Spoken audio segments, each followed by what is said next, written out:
Okay, once you have your robot built, it is time to go ahead and start testing some sensors to make everything work. You're going to need to go ahead and go to Robot Mesh. And after you go to Robot Mesh, you can actually click Robot Mesh Studio. And once you load Robot Mesh Studio, you're going to go ahead and create a new project. You're going to want to create the EDR project.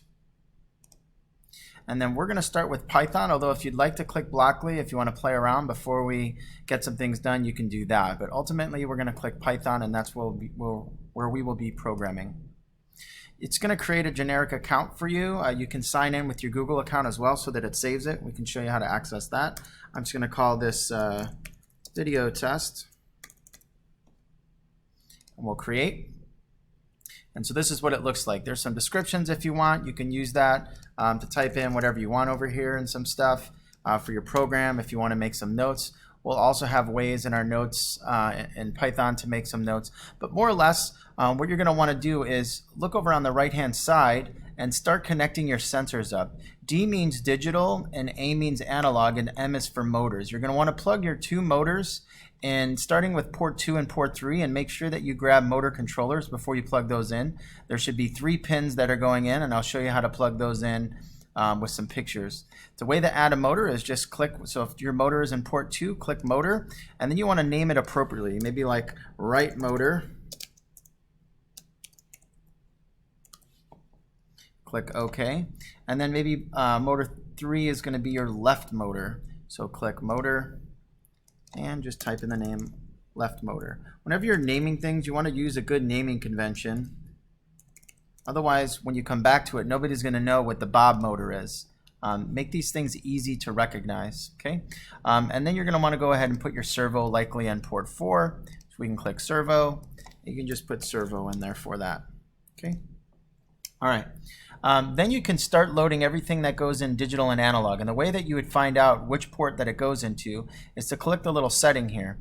So pretty much almost everything happens to be digital. There's just a few things that you'll see that are analog. So your limit switch, your bumper switch, this is a limit switch. There's also another type of limit switch. These are pretty much the same thing. It won't really matter.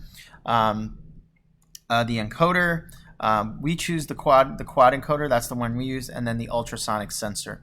So all of these would just go in, so you can just, if you have your bumper switch that's in digital 1, if you have that plugged in, just click bumper, and you could put bump switch on there for your names. You want to name these things appropriately. And then go ahead and finish putting in all of your other digital components. What you'll find is that when you choose the ultrasonic sensor or the quad encoder, it's going to take up 2 spaces for you. Okay. This is what we just, a fast name to call this is a sonar. Notice that digital 6 and digital 7 is taken up because the sonar and the quad encoders, when you plug them in, they have 2 plugs. It doesn't matter how you plug them in as long as both of those plugs are plugged in, and in this case they need to be plugged in next to each other. They'll take up 2 ports. So now let's say that I have an encoder in digital 8. It'll take up digital 8 and digital 9 when I type the quad encoder.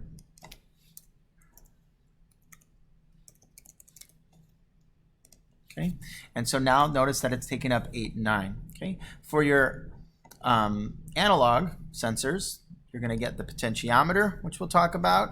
You'll get the light sensor if you have one, and you can put some line trackers in there if you'd like. We don't have any gyros at the moment. That was a new product that came out, I think, about a year ago, and we're just going to go ahead and use this is the potentiometer, which they label as angle because it shows angles for our program. And once you get those all set up, you'll notice that each time we add and are configuring our Cortex, what's happening is it's adding these things in lines here. So it's saying bump switch equals vex.bumper1. And so vex. Is just, it knows it's using the Vex Cortex. And then it's putting these in. This is, so bumper is the name of that, Python knows as the bump switch.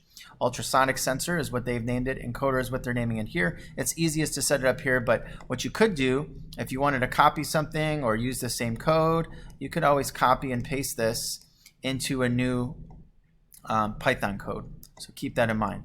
And in the next video, we'll show that once your robot's plugged in, how we can go ahead and test some of the motors and stuff. And really, once we hit connect, we can do these things and move stuff around to kind of see what happens. All right, and that is going ahead and setting up your Cortex in the robot mesh. We'll see you in the next video.